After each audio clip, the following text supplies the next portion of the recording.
2 patrol cars were already in my driveway when I opened the front door. Sunday morning, 8:47 a.m. My wife was in the front yard in jeans and a gardening shirt, trowel in her hand, looking at 2 uniformed officers the way she looked at everything she hadn't fully decided about yet still, and very quiet. Karen stood just behind them, clipboard under one arm, HOA lanyard around her neck, the smile of a woman who believed this was already over. "That woman doesn't belong here," Karen said, pointing directly at my wife. "I want her cited and removed from the premises immediately." On the ground, near my wife's knees, a crumpled orange HOA notice. Karen had taped it to our front door 3 days earlier. My wife had peeled it off the wood to keep it from damaging the finish. That was the crime. "This is HOA jurisdiction," Karen told the lead officer, her voice carrying the particular confidence of someone who has never once been told she was wrong. "I have full authority to request the removal and arrest of anyone interfering with lawful HOA enforcement on this property." She had just called 911 on the wrong woman. She didn't know that yet. I stepped onto the porch, still in my bathrobe. Neither officer had reached for anything. They were doing their jobs, professional and measured, responding to a dispatch call the way they'd been trained to. They didn't know yet either. Karen turned to me without slowing down. "Your household has been in non-compliance for 31 days. She glanced at her clipboard. "And this woman has now destroyed official HOA documentation posted to your property. This is a citation offense. I have already filed the paperwork," she said, posted, like it was a legal term. Like taping a notice to a private front door was the same thing as publishing a court order. My wife had peeled it off, carefully, to protect the wood. That was what Karen had told the 911 dispatcher was destruction of HOA property. The lead officer turned to my wife and asked her name. She gave her first name. Nothing else. He asked if she lived at this address. She said yes. He wrote something down and nodded. Karen shifted. She didn't like this pace. She was used to people folding faster. "I'd like this resolved now," she said, her voice climbing just slightly. She interfered with a lawful HOA process. That flower bed, a sharp gesture toward the low border of plants my wife had put in along our front walkway, is in direct violation of Section 4.2, subsection C of the HOA governing documents. This household has had 31 days to comply. They have chosen not to.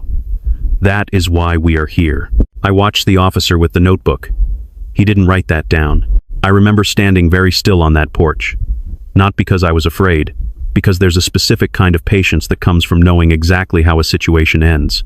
It doesn't feel like calm. Exactly. It feels more like watching someone walk with total confidence toward a door you know is locked, and choosing not to mention it. Not yet. My wife hadn't moved, trowel still in her hand. She was looking at the officer nearest to her with the same expression she'd worn since I'd opened the door, steady, patient, a little tired. Not afraid. She was not afraid at all. And if Karen had been paying closer attention, that alone should have told her something. Karen kept talking. Something about escalation procedures, community standards. What happened to homeowners who decided the rules didn't apply to them? She had a practiced rhythm to it. I would later learn this was not the first driveway she had stood in with officers behind her. It was in fact the 11th time in 3 years that Karen had called law enforcement to back up an HOA enforcement action in our neighborhood. Of the 10 calls before this one, none of the responding officers had ever been introduced to the woman Karen was now trying to have removed from a yard she had tended for 14 months. One of them was about to be. "Officers," Karen said, drawing herself up, clipboard held out like it meant something, "I need you to formally document that this homeowner was presented with notice of violation, that the notice was deliberately destroyed, and that the resident is refusing to comply. That is all I am asking." The lead officer looked at my wife. My wife looked back at him with exactly the same expression she'd had since this started. He held her gaze for just a moment longer than the situation required. Then he looked down and wrote something in his notebook that I never got to see. I thought, "Karen, if you knew, if you had any idea who you were standing across from right now, you would not be here. You would not have made this call. You would not have smiled when those cars pulled in." She had no idea she'd just called 911 on the one woman whose signature authorizes every patrol officer's badge in this county. I let her keep talking. I let her stand there in my driveway with her clipboard and her lanyard and her absolute certainty. I let the moment breathe. Because what was coming would need exactly this, every word she'd said this morning, On record, on camera, permanent. The crumpled orange notice lay in the grass near the flower bed. Small, irrelevant looking. The way the first domino always looks before the others fall. I was going to frame that piece of paper. I just didn't know it yet. What Karen didn't know, what none of them knew, standing in my driveway that Sunday morning, was that the woman she'd just called the police on was the police. We moved into the neighborhood 14 months before that Sunday morning. My wife had picked the house. She liked the yard big enough for a real garden, she said, and the light in the late afternoon came through the back windows in a way she'd been chasing since we left our last place. We signed the papers in October. By November, we had boxes unpacked, a second-hand couch we liked too much to replace, and a sense that this was the kind of street where people waved when they pulled out of driveways. We were right about the waving. We were wrong about why. The first warning came 6 days after we moved in. Not from Karen. From an elderly woman named Mrs. Chen, who had lived at number 14 for 11 years, and who knocked on our door on a Tuesday evening carrying a small plate of almond cookies like she was paying a social call. She was not paying a social call. She sat in our kitchen for exactly 12 minutes. She didn't complain about anything. She didn't warn us about anything directly. She looked at my wife and then at me and said very quietly, "You both seem like nice people. Just do what she says. It's easier." Then she stood up, thanked us for the tea, and left. I asked my wife what she thought that meant. My wife said, "It means there's something on this street we don't know about yet." She was right. There usually is. Her name was Linda Carver, 61 years old, HOA president for 6 consecutive years, which is the kind of tenure that doesn't happen by accident. 2 people had tried to run against her in that time. The first, a retired contractor named Malone, had 3 citations in his mailbox within a week of announcing his candidacy. Overgrown grass, a fence post that allegedly measured 2 inches higher than the permitted maximum, a garbage bin visible from the street on a non-collection day. He withdrew before the ballot was printed. The second challenger lasted 4 days. She moved out the following spring. After that, nobody ran. The board had 3 seats. All 3 were filled by Karen's allies. The meeting minutes I later obtained showed no dissent on record for 4 consecutive years. Not one disagreement. Not one abstaining vote. 3 seats, 3 people. Every motion carried 3-0 like a metronome. If you didn't know what you were looking at, it might have seemed like a very harmonious neighborhood. It was not a harmonious neighborhood. It was a quiet one. There's a difference. Karen had called law enforcement to support an HOA enforcement action 11 times in 3 years. I want you to understand what that number represents. Not noise complaints, not actual crimes. 11 calls, across a development of 96 homes, for things like unauthorized vehicle parking, unapproved landscaping, a basketball hoop someone's kid had left in a driveway, and a dispute over whether a screen door was the correct shade of beige. 11 times, Karen had decided that the weight of the law needed to be brought to bear on a homeowner's flower pot or fence stain. 11 times, officers had come. 11 times, the homeowner had backed down. Because what else do you do when there are police at your door and a woman with a clipboard telling you that you're in violation of community standards? You pay, you comply, you get quieter. The man who taught me the most about this was my neighbor, 2 doors down, a retired high school history teacher named James Okafor, who had lived in his house for 9 years, and who, by the time I met him, had the particular stillness of someone who had learned that making noise cost money.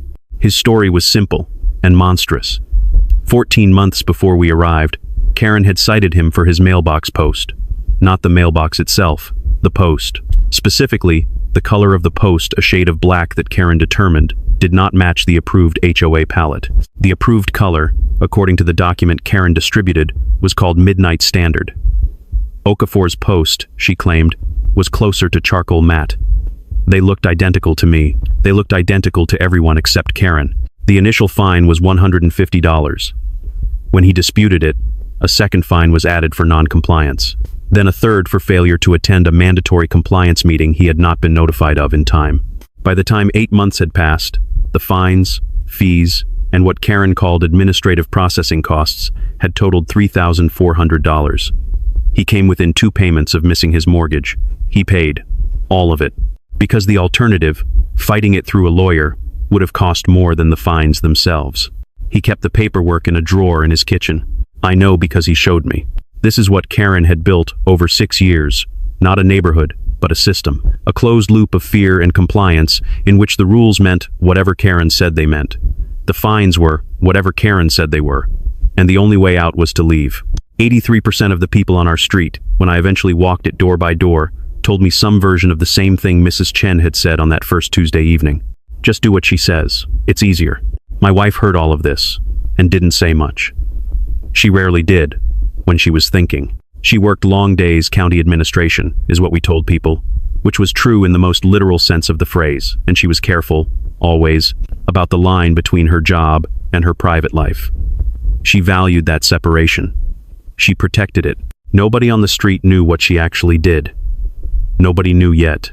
What she did know, after listening to James Okafor describe $3,400 in fines for a mailbox post, was the same thing I knew, that this had been going on long enough, that someone needed to look at Karen's paperwork very carefully, and that the first step was not a confrontation. The first step was a folder. I went home and opened my laptop. It was a Thursday morning, 2 weeks after we moved in, when Karen came to the door. I heard the gate latch first. That precise little click of someone who knew exactly where it was and had used it before. I looked through the front window and saw her coming up the path in that particular walk clipboard at her side, measuring tape looped around her neck like a lanyard, the HOA badge sitting just below her collar. She wasn't rushing. She never rushed. Rushing would imply she wasn't certain of the outcome. I opened the door before she knocked. She looked at me the way people look at furniture they're about to rearrange. No greeting, no introduction. She had been president of this HOA for 6 years. She didn't need to introduce herself anymore. She simply held out a folded document and waited for me to take it. I took it. Unapproved landscaping modification, she said, while I was still opening it. The flower beds along your front walkway were installed without prior written HOA approval as required by the governing documents. The fine is $500. You have 30 days to remove the modification and restore the original ground cover. The notice was printed on HOA letterhead. It had a case number. It had Karen's signature at the bottom in blue ink, the kind of signature that had been applied to enough documents that it had become efficient, almost mechanical. I read the whole thing before I looked up. Which section of the bylaws prohibits this? I asked. She didn't hesitate. Section 4.2, subsection C. She said it the way you say something you've said enough times that it has become its own kind of truth. No pause, no reference to the clipboard. Just the citation, delivered clean and flat, like a door closing. I'll review that, I said. Something shifted in her expression. Just slightly. I would learn, over the following months, that Karen was accustomed to one of two reactions at this point in the conversation. Immediate compliance, or immediate argument. Compliance she preferred. Argument she was better at. What she was not prepared for, what apparently nobody on this street had ever given her, was the calm, flat, information-gathering response of someone who had decided nothing yet. She decided, I needed to understand the stakes more clearly. Non-compliance triggers a daily fine of $75 beginning this Monday, she said. After 30 days of continued non-compliance, I will file a lien against this property. After the lien, the HOA has the right to initiate foreclosure proceedings. I want to make sure you understand what that means. She paused there. For effect, I think. To let the word foreclosure sit in the air of my own doorway. I understood what it meant.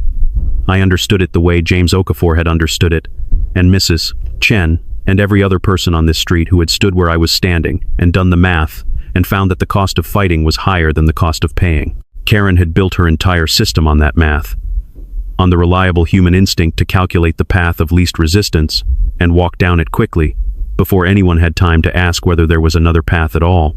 I said, I appreciate the clarification. She looked at me for a moment. Then my wife appeared at my shoulder. Karen glanced at her one brief, flat look, the way you register a detail that isn't relevant to your current task, and then turned back to me.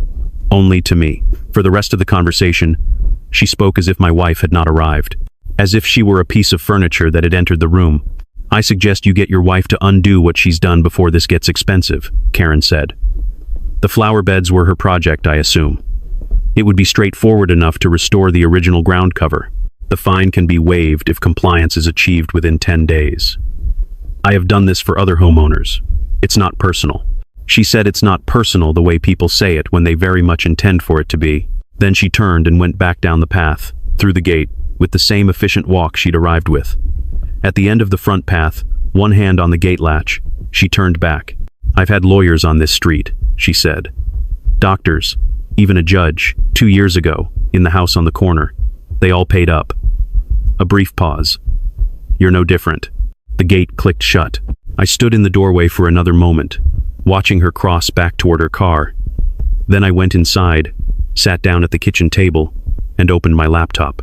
The HOA's registered governing documents were filed with the county recorder's office.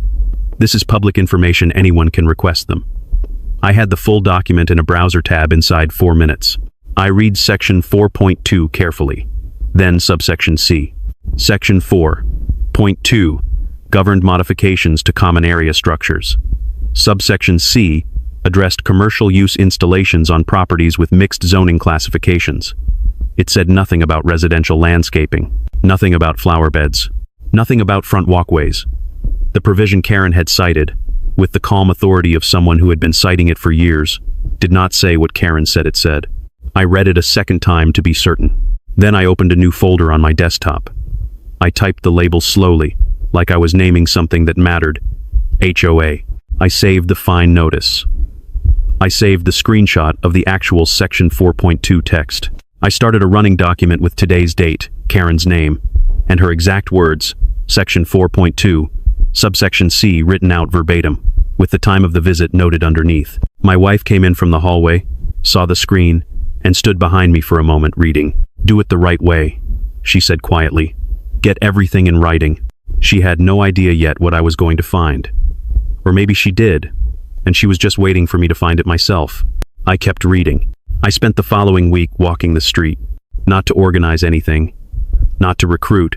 I just knocked on doors in the early evening, introduced myself properly for the first time to people I'd only waved at from driveways, and asked a simple question. Had they ever had a problem with the HOA? The first 3 doors, people smiled politely and said everything was fine. The 4th door, a man named Gerald opened it, looked past me to check whether anyone was watching from the street, and then said, "How long do you have?" 14 homeowners talked to me in some detail over those 7 days. Most of them were careful voices kept low, eyes that moved to windows and front paths while they talked. They had all paid fines at some point. Some of them were still paying, on quiet installment plans they'd negotiated with Karen to avoid the threat of liens. They had all reached the same conclusion independently, arrived at it alone. It was easier to comply. 6 of them agreed to do more than talk. 6 people, out of 96 homes, were willing to put their documented incidents in writing and contribute them to a shared file. That might sound like a small number. Sitting across from Gerald, Mrs. Chen, and James Okafor, understanding what they'd risked just by opening their door to me, it felt like more than enough. Mrs. Chen answered her door in the late afternoon light, looked at me for a moment, and stood back to let me in without me having to ask. She made tea, set it in front of me, and went to the back of the house.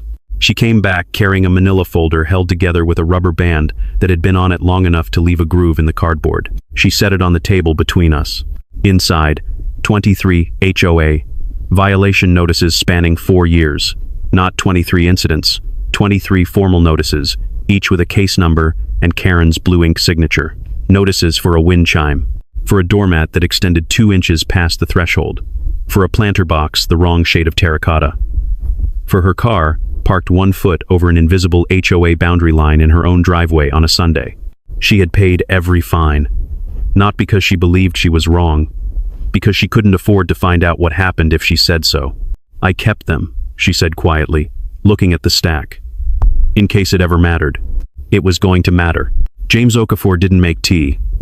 He slid a document across his kitchen table without preamble, the way people hand over things they've been carrying too long. The lien was still active. 9 months after he'd paid the last fine, the lien against his property title had never been released. A lien tells every bank and buyer that there's an outstanding debt attached to the home. It doesn't disappear when you pay someone has to file a release. Karen hadn't. For 9 months, it had quietly blocked Okafor from refinancing his mortgage at a better rate. He'd spoken to 2 attorneys. Both said the same thing. It would cost more to fight the release than the interest savings were worth. He was a retired history teacher. He had lived in this house for 9 years and done nothing except paint a mailbox post the wrong shade of black. I photographed both documents before I left. Then I went home and opened the folder again. The county recorder's office keeps the official filed version of every HOA's governing documents, the legal version, not whatever a president chooses to distribute to residents. I'd requested it the day after Karen's visit. Now, I had both versions open side by side on my screen. They were not the same. Karen's distributed copy contained a bylaw amendment dated February 2022. That amendment introduced the landscaping provision she'd been citing against me, and I now realized, against others. The county-filed version had no such amendment. It had never been submitted. Under state law, an amendment that isn't properly adopted and filed simply isn't enforceable. It doesn't matter how many times you cite it. Karen had been fining people for 3 years under a rule that didn't legally exist. I sat with that for a while. Then I picked up the phone and called the attorney I'd been referred to. We talked for 40 minutes. He asked me to send everything. I did that night, from the kitchen table, while my wife read in the next room. She came through once, paused behind me, and looked at the 2 documents highlighted side by side on my screen. She didn't speak for a moment. Then she picked up her phone and walked back down the hallway. A short call, 3 minutes, maybe 4. When she came back, she looked at me and said, "Keep going. Document everything." I asked who she'd called. "Someone who should know," she said. I didn't push. I turned back to the screen and kept building the file. The certified letter arrived on a Tuesday morning. I was alone in the kitchen. My wife had left for work before 7, the way she usually did.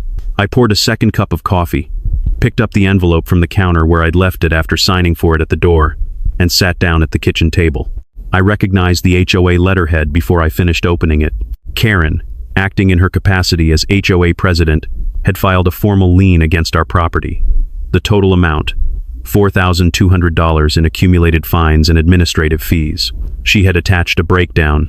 I read it slowly, the way you read something you want to be absolutely certain you understand before you react to it. $500 original fine.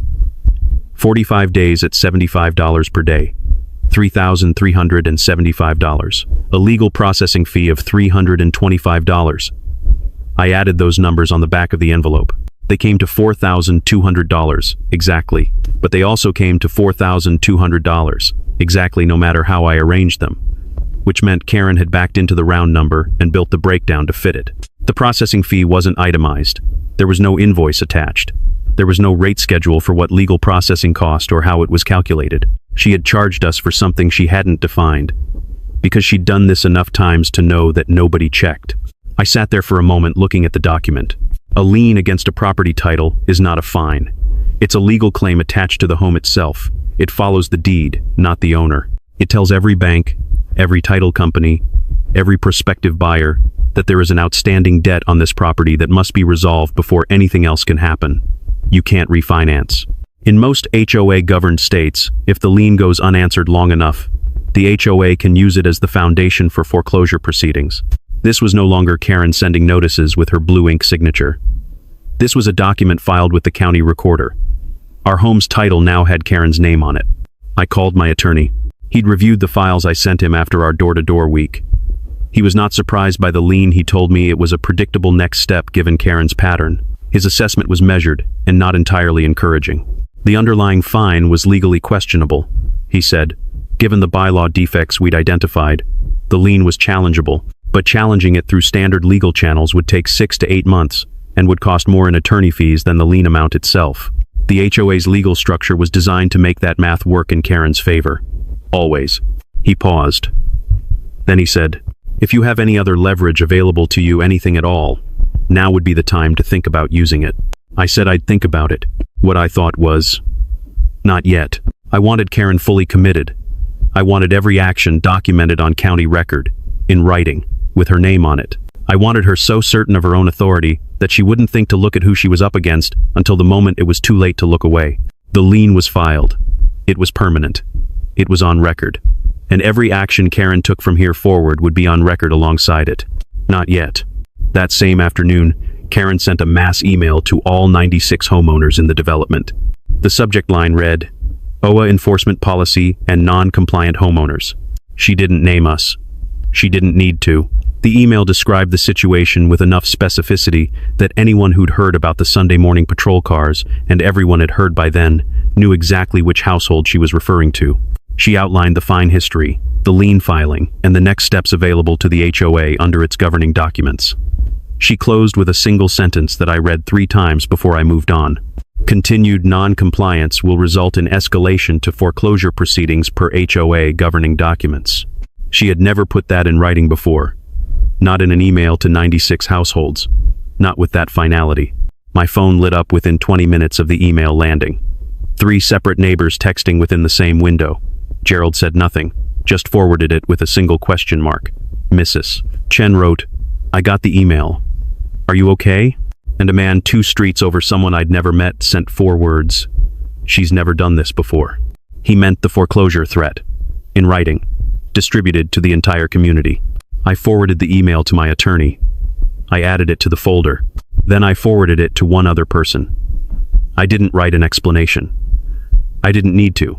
I just attached the email and sent it, and I put my phone face down on the table. I did not call Karen. I did not respond to her email. I did not send a letter, make a complaint, or post anything in the neighborhood group chat where several people were now responding to Karen's message with the careful, non-committal language of people who had learned not to leave fingerprints. I sat at the kitchen table and looked at the lien document for a long time. Then I put it in the folder, closed my laptop, and went to make dinner. Karen had just filed a lien on our home. She had threatened foreclosure in writing, distributed to every household on our street, on permanent digital record. But she'd also just made the second biggest mistake of her life. The first was calling the cops on my wife. The notice went out to all 96 homeowners on a Wednesday. Special enforcement meeting, that was the official title on the agenda.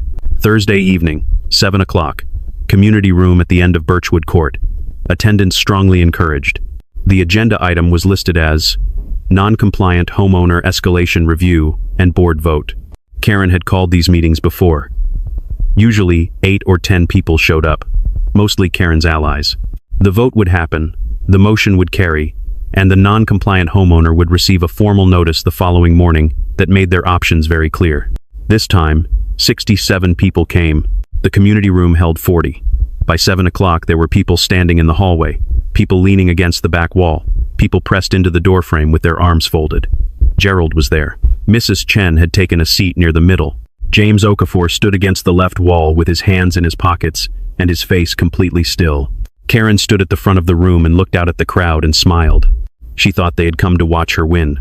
That was her first mistake of the evening. I arrived with my attorney, a quiet man named Pearson who carried a single leather briefcase and had the unhurried manner of someone who had sat in a great many rooms like this one and found none of them particularly intimidating. I had my manila folder. We took seats near the center of the room. My wife came in 3 minutes after we sat down. She was in street clothes, dark jeans, a plain navy jacket, hair pulled back. She scanned the room once, the same way she always scanned a room, quickly and completely. The way people do when reading a space is a professional habit, and then she took a seat in the front row, 1 chair from the end, and sat with her hands folded in her lap. No one in that room, except me, knew who she was. Karen hadn't looked up when my wife came in. She was arranging documents at the board table, speaking in low tones to her 2 allies, a man named Holt, who sold insurance and had served on the board for 4 years, and a woman named Patrice, who had seconded every motion Karen had ever made. Karen's collection attorney sat at the far end of the table with his briefcase open and his hands folded on top of it. At 7:03, Karen called the meeting to order. She was good at this. I'll give her that. She had the practiced confidence of someone who had run these meetings so many times they had become almost ceremonial, a formality before the outcome she had already determined. She presented the case against us in full, the flower beds, the violation notice, the fine history, the daily accumulation, the lien filing. She read the numbers cleanly. She cited section 4.2, subsection C, without hesitation. She showed a printed timeline on a single page and passed it to Holt and Patrice for the record. Then she paused, looked up at the room, and said, the household in question had 31 days to comply. They chose not to. They have had multiple opportunities to resolve this matter quietly. They have declined each one. What you're seeing tonight is the HOA doing exactly what it exists to do, protecting community standards on behalf of all 96 homeowners. She gestured at the crowd as she said it, including them, making them part of it. A few people shifted in their seats. Nobody spoke. Then Karen said, During the incident that precipitated the lien filing, the homeowner's wife was present in the yard and was uncooperative when officers arrived to document the violation. Her behavior was part of a pattern of deliberate non-compliance by this household. She still didn't know who she was describing. She said it the way she'd said everything else, cleanly, with authority, as a matter of record. From the front row, my wife said nothing. She sat with her hands folded and her face calm and watched Karen talk about her. Karen called for the vote. I move that the board authorize the HOA's collection attorney to initiate foreclosure proceedings against the non-compliant property at 44 Birchwood Court, pursuant to the lien filed on record with the county recorder. Holt seconded it. Patrice raised her hand. Karen raised hers. 3-0. She looked directly at me when she announced the result. Her expression was not triumphant exactly. It was something more settled than that. The look of someone confirming what they already knew. This, she said, is what happens when you ignore the HOA. Pearson stood up. He didn't raise his voice. He didn't gesture. He simply stood and said, in a tone that was perfectly even, I'd like to address some threshold legal questions before this matter proceeds to external action. The board should hear this before authorizing the collection attorney. Karen's jaw tightened. This is a board meeting, not a public forum. From somewhere in the back third of the room, I didn't see who spoke first. A voice said, let him talk. Then two more. Then several at once. Not shouting. Just people who had been quiet for 6 years, deciding, in that specific moment, to stop. Karen's hand moved toward her gavel. She looked at the crowd. She put her hand back down. Pearson waited until the room settled, then said, before this matter proceeds, the board must address a question about the validity of the fines underlying this lien. We have reason to believe the bylaw provision cited Section 4.2, subsection C does not exist in the registered governing documents filed with the county recorder. The room went very still. Karen's voice came back flat and hard. This isn't a courtroom. Pearson looked at her for a moment. No, he said, but it will be. No one spoke for 3 seconds. I counted. Holt turned his head slightly toward the door. Karen's collection attorney, at the far end of the table, had stopped writing. Then the door at the back of the room opened. 2 uniformed deputies came in. Karen saw them immediately. She'd called the county non-emergency line that afternoon to request a security presence for the meeting. A crowd this size, she'd said, warranted it. She'd gotten confirmation. She'd noted it in her meeting log. She gave them a brief, satisfied nod from the front of the room. One of the deputies nodded back. The other took a position along the wall and looked straight ahead. He did not look at Karen. He had not looked at Karen since he came through the door. He was looking at the front row. My wife sat in the front row. She hadn't worn her uniform, but she had brought her ID. Pearson started where he'd left off. The room was still arranged the same way it had been when Karen called the vote. Karen and her board at the front table. Holt and Patrice on either side of her. The collection attorney at the far end. 67 people in a room built for 40. The 2 deputies along the back wall. My wife in the front row. Pearson stood and addressed the board the way he addressed every board, calmly, without theater, as though what he was about to say was simply information that needed to be in the room. He told them he had obtained the official HOA governing documents from the county recorder's office. He told them he had compared those documents with the version Karen had been distributing to residents. He told them that the bylaw provision, cited as the basis for every fine this household had received, Section 4.2, subsection C, as described by the HOA president, did not appear in the filed legal version of the governing documents. Karen interrupted before he finished the sentence. The governing documents are the documents I distribute, she said. I am the president of this HOA. I maintain the records. Pearson waited until she finished. The governing documents, he said, are the ones filed with the county recorder. Would you like to see them? She interrupted again, something about procedural order, about the vote having already been taken, about this being an enforcement meeting and not an appeal. She was still controlled, still authoritative, but there was something different in the rhythm of it now. She was talking faster than she needed to. Holt, to her left, had pushed his chair back approximately 3 inches from the table. I noticed it the way you notice small things when you've been watching someone carefully for a long time. He hadn't stood up. He hadn't said anything. He had just moved 3 inches toward the door and hoped nobody saw. I saw. From the front row, my wife stood up. She did it without announcement, just unfolded from the chair the way she did everything, with an economy of motion that didn't ask permission. She said, in a normal voice, I'd like to address the board. Karen's head turned. Her expression was the one she'd worn every time she'd dismissed a homeowner who hadn't understood how these meetings worked. We're not in an open comment period, Karen said. The deputy along the left wall, the one who had not looked at Karen since he came through the door, said one word. Mom. He said it quietly. He said it to Karen. He was not looking at Karen. The room felt it before it understood it. That particular quality of silence that comes when 67 people simultaneously sense that something has changed but can't yet name what. I watched a woman in the third row turn to the man beside her and then turn back without saying anything. I watched Patrice's hands go still on the table. Karen turned toward the deputy. Started to say something. He said it again. Ma'am. Same tone. Same direction. My wife walked to the table.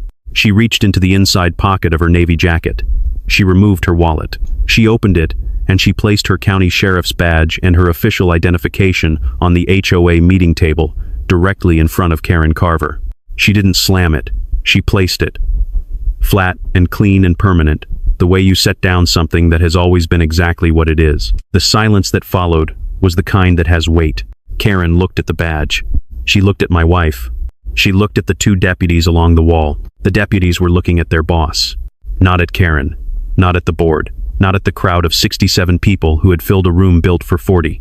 They were looking at the woman who had just set her credentials on the table, and their expressions were the careful, professional expressions of two officers who understood exactly what had just happened and were waiting to follow her lead. Karen's mouth opened slightly. She closed it. My wife spoke at normal volume, her hands clasped in front of her, her tone the same tone she'd used to say good morning to me for 14 months. My name is Sarah Mercer. I am the elected county sheriff of this county. The two officers standing along that wall are deputies under my command. She didn't gesture toward them. She didn't need to.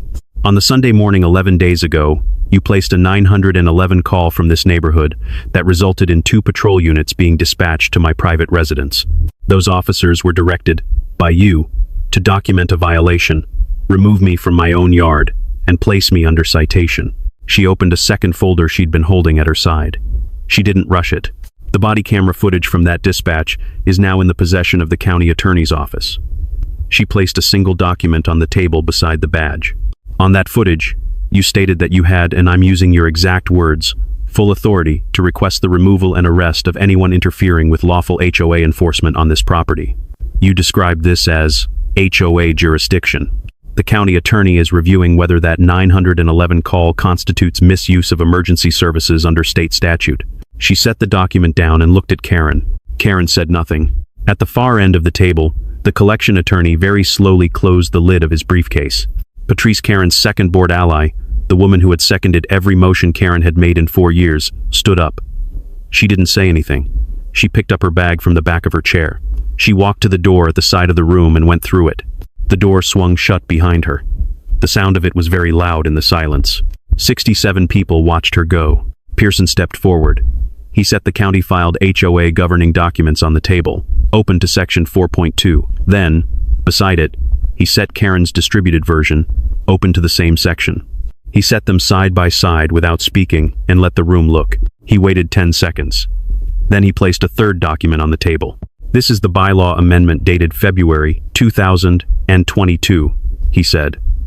This is the amendment that introduced the landscaping provision cited against my client's household. This is the amendment that has been cited in fine notices distributed to residents of this development for 3 years. He placed one more sheet beside it, a printout from the county recorder's public filing system. This is the county recorder's filing record for this HOA's governing documents.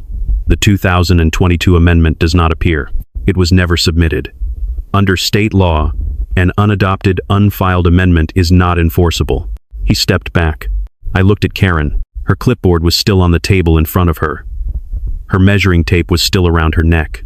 She was looking at the documents Pearson had laid out, and she had the expression of someone watching a structure they believed to be permanent demonstrate that it was not.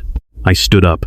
The lien filed against our property is derived entirely from fines based on a bylaw provision that does not exist in any legally filed HOA document, I said.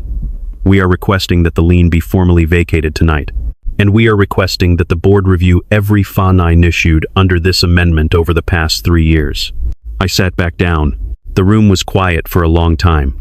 In the third row, Mrs. Chen made a small sound, not a word, just a breath released after being held for too long. James Okafor, standing against the left wall with his hands in his pockets, straightened up slowly and stood at his full height for the first time since I'd known him. He didn't speak, he just stood.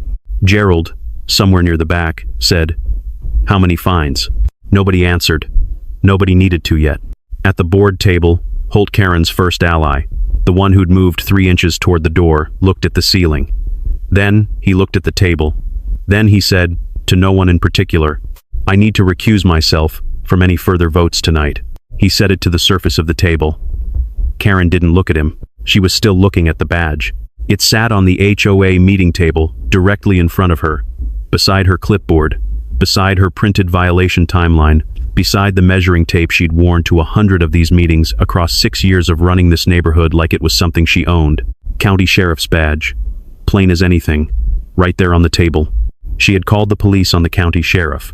She had filed a lien on the county sheriff's home. She had stood in the county sheriff's driveway on a Sunday morning and told 2 of the county sheriff's own deputies to remove the county sheriff from the county sheriff's yard for peeling an HOA notice off her own front door.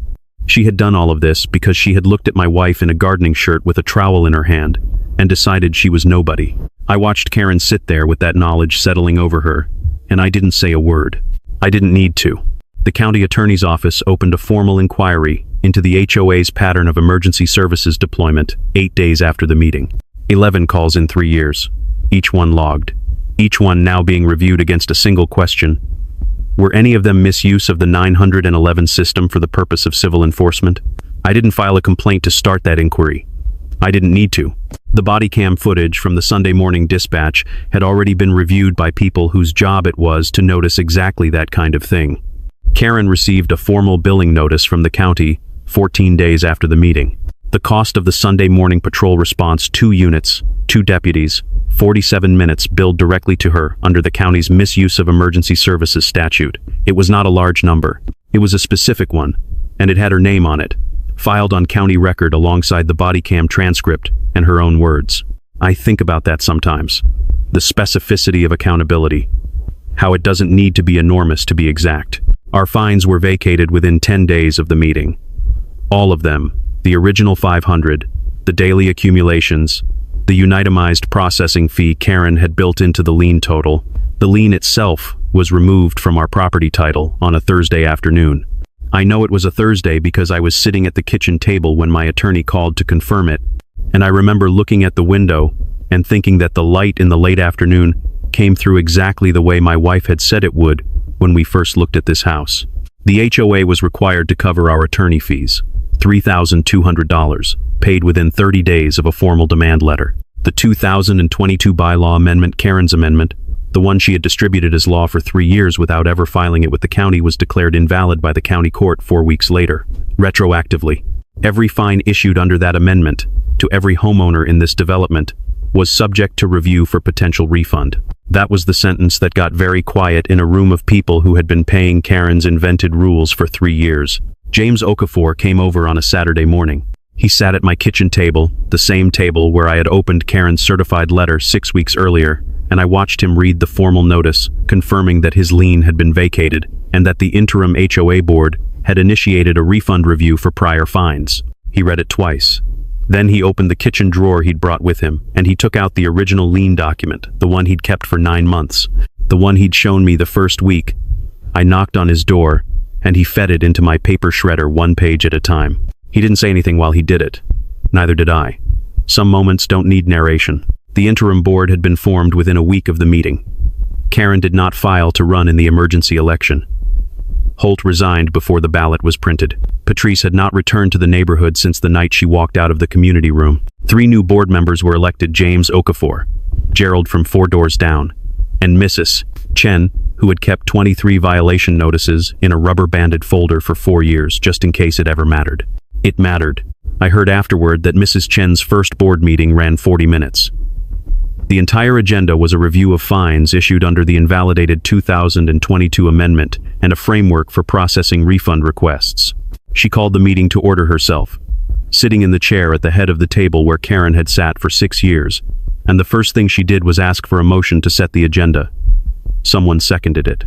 The vote was unanimous. 3-0. The right kind. I think about my wife through all of it. I think about how she handled every part of what happened from the Sunday morning in the yard with the trowel in her hand, to the front row of that meeting, to the moment she set her badge on the table and said her name in the same voice she used to say good morning to me. She never raised it. Not once. She never made it personal, never made it theatrical, never used her position as anything other than exactly what it was information Karen needed to have, delivered at the moment it would do the most good for the most people. I thought of something Karen had said at our front door in those early weeks. Standing at the gate on her way out, one hand on the latch.